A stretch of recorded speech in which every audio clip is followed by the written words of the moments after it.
بسم اللہ الرحمن الرحیم۔ کیا ایک ماں کی آہ واقعی انسان کا پیچھا نہیں چھوڑتی، چاہے وہ دنیا کے کسی بھی کونے میں چلا جائے۔ کراچی کے ایک سادہ سے گھر میں ایک بیوہ ماں اپنے اکلوتے بیٹے حمزہ کے ساتھ رہتی تھی۔ اس نے لوگوں کے گھروں میں کام کر کے، کپڑے سی کر اور اپنی خواہشات قربان کر کے بیٹے کو پڑھایا لکھایا، یہاں تک کہ اسے امریکہ میں اچھی نوکری مل گئی۔ ماں نے خوشی خوشی اسے رخصت کیا اور کہا، بیٹا مجھے کبھی مت بھولنا۔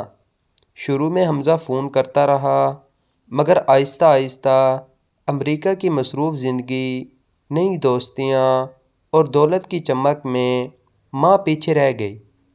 وہ اکثر رات کو جاگ کر بیٹے کی بچپن کی تصویریں دیکھتی اور اس کی سلامتی کی دعا کرتی۔ چند سال بعد اس نے وہیں شادی کر لی اور پھر ماں کو بھی اپنے پاس بلا لیا، لیکن اس کی بیوی کو سادہ مزاج ساس پسند نہ تھی۔ گھر میں چھوٹی چھوٹی باتوں پر جھگڑے ہونے لگے۔ ماں زیادہ تر خاموش رہتی، نماز پڑھتی، تسبیح کرتی اور بیٹے کے لیے دعا کرتی رہتی۔ کئی بار وہ بیٹے کو سمجھانا چاہتی، مگر ہر بار خاموشی اختیار کر لیتی۔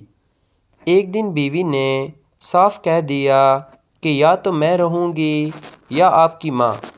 حمزہ غصے میں اندھا ہو گیا اور اس نے ماں سے کہہ دیا کہ آپ کی وجہ سے میرے گھر کا سکون ختم ہو رہا ہے، اگر رہنا مشکل ہے تو آپ جا سکتی ہیں۔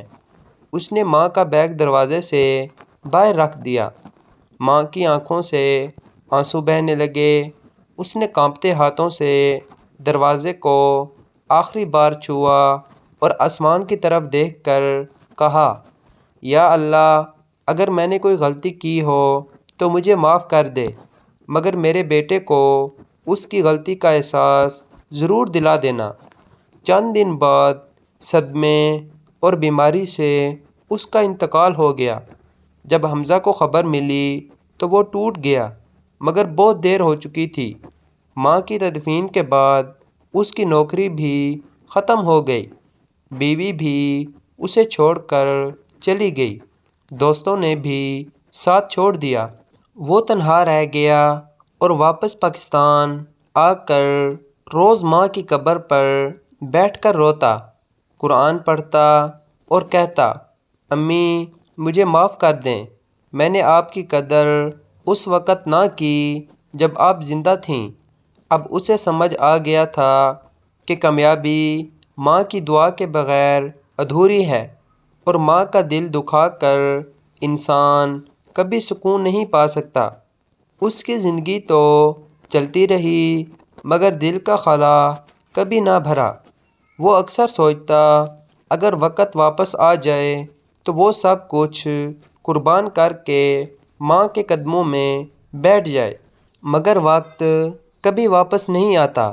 سوچئے، کیا ہم اپنی ماں کی قدر اس وقت کرتے ہیں جب وہ ہمارے پاس ہوتی ہے، یا تب جب صرف پچھتاوا باقی رہ جاتا ہے؟